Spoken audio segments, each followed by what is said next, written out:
السلام عليكم. النهاردة هنعمل مع بعض الكبدة بطريقة بسيطة وجميلة. الكبدة الاسكندراني الأصلية اللي هي بطريقتها الأصلية الجميلة. هتعمليها بقى على طول بأبسط طريقة ومن غير ما تشد معاكي، وتبقى طعمها لذيذ وجميل جدا، والولاد هيحبوها وهيطلبوها منك على طول، بدل ما تجيبيها من الشارع بقى واحنا مش ضامنين هي معمولة ازاي ومتنضفة ازاي والكلام ده كله. نعملها اضمن في البيت وبطعم احلى واجمل بكتير واوفر كمان من بره بكتير. يلا مع بعض بقى نشوف الطريقة والمقادير والطعم الجميل ده هنوصله ازاي. دلوقتي بقى معايا المكونات، هي مكوناتها بسيطة جدا جدا جدا كمان، يعني مش محتاجة افتكاسات يعني والكلام ده كله. هتجيبي، انا معايا نص كيلو كبدة. جبت بقى كمان فلفل، بصي بقى حطي فلفل على قد ما انت حابة، هي تقريبا ما بتحطش فيها غير فلفل. الكبده اللي بتحط فيها بصل، اللي هي الكبده العاديه، مش الكبده الاسكندراني. تمام. التوابل بتاعتي بقى، انا كنت حاطه فلفل اسود وكمون وكزبره وتوابل كبده وملح. تمام. نسبة الملح برضو دي بنحطها على حسب الاحتياج، يعني بندوقها برضو بنشوف نسبة الملح، بس هي الملح طلع مظبوط. انا حطيت من كل توابل ربع معلقة، والملح حطيت معلقة كاملة. تمام. دلوقتي كنت ناسية التوم، جبته حطيت معلقة ونص او معلقتين كبار كده حلوين، وكنت حاطة قبليها كمان ربع كوباية خل. تمام. انا بحط المكونات على طول كده، اللي احنا بنخلص على المكونات على طول نحطها على الكبدة، او ممكن نقلب المكونات كلها في بولة صغنونة. التوابل بالخل بالثوم والكلام ده كله برضو ننزل عليهم بالكبدة. تمام. ممكن كمان تشيلي جزء من التتبيلة دي على جنب، نصها تحطيه على الكبده ونصها تشيليه على جنب وتحمريه في الطاسه قبل ما تحطي الكبده عادي جدا، او ممكن تحطيها بعد ما تحمري الكبده. ليها الف طريقه تتعمل بيها، بس هي الاصل ان احنا بنعملها كده، هي الاصل ان احنا بنعملها بالثوم والتوابل كده، متحطلهاش بصل. تمام. دلوقتي معايا بقى طاسه نسخنها كويس جدا، وننزل فيها بكميه زيت حلوه، يعني مثلا ربع كوبايه ولا حاجه، ربع كوباية زيت. عايزة مثلا تضيفي معلقة سمنة ولا حاجة، اللي هي اضافة من عندك برضه مفيش مشكلة، عادي جدا. تمام. اول ما الطاسة المهم انها تكون الزيت سخن كويس جدا، عشان لما تنزلي بالكبدة ما تنزلش مية والكلام ده. تمام.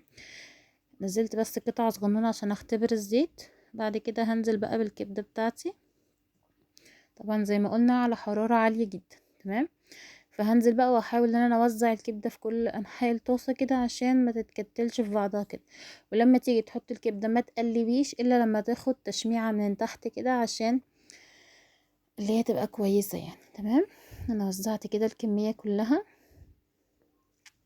في المرحله دي بقى بعد ما بنحط، لو انت شلتي مثلا جزء من التتبيله، اول ما تيجي تتحمر شويه وتاخد اللون من الجزئين، نوسع كده جزء على جنب، او لما تيجي تاخد سوا كويس نوسع جزء على جنب كده، نروح منزلين بالتتبيله الباقيه عادي. بس هو اختصارا للوقت يعني رحت حاطه كله على بعضه عادي كده او كده جميل، زي ما انتم شايفين كده.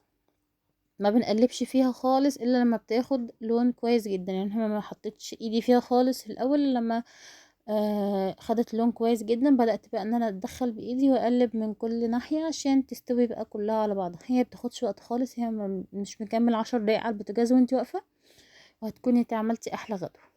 تمام. طبعا بقى انا كنت زي ما وريتكم. دلوقتي هدوق الملح بتاعها، عشان لو احتاجت ملح هزود لها، بس هي كانت جميلة والملح بتاعها كويس جدا مش محتاج.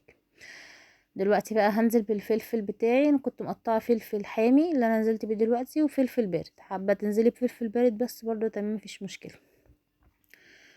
وكميه الفلفل زي ما قلت لك دي على راحتك، انا تقريبا حطيت ممكن ربع كيلو او اكتر من ربع كيلو شويه كمان فلفل. تمام. يعني نزلت بنص الكميه الاول، بعد كده رحت نازله بالكميه الباقيه. والفلفل ما بيتحطش في الكبده الاسكندراني الا خلاص في اخر 5 دقايق من السوا، لانه اصلا مش بيستوي، اللي هو بيبقى فيه قرشه صغنونه كده، اللي هي ايه، تحس ان الفلفل لسه ما دبلش كده، لسه مصحصح كده في الكبده. تمام.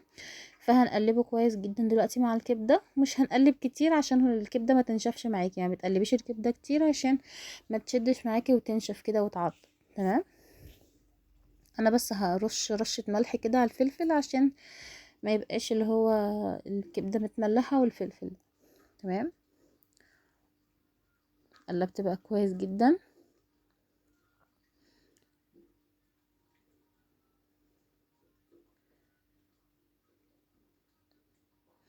خلاص اول ما نخلص كده اكون مجهزة عندي ليمونة كبيرة او ليمونتين صغيرين على حسب، تكوني مجهزاهم على جنب.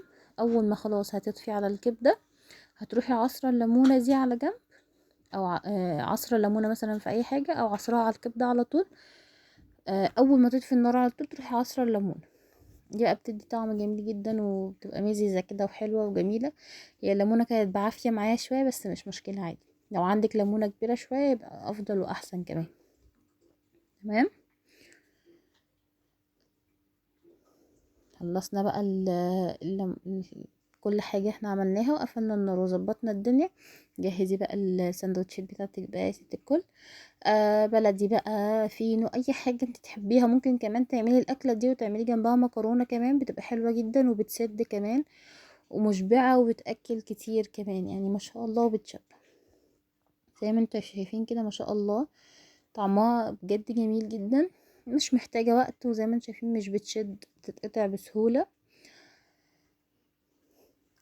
المفروض ان هي عشان ما ينفعش تقعد على النار كتير يعني، فعشان كده ما بتشدش. تاكل بقى في العيش البلدي بقى، تعمليها سندوتشات فينو، تعمليها على مكرونة، تعمليها على اي حاجة، ممكن رز بسمتي زي ما انت حابة، زي ما انت حابة تعمليها وتاكلوها يعني بأي طريقة.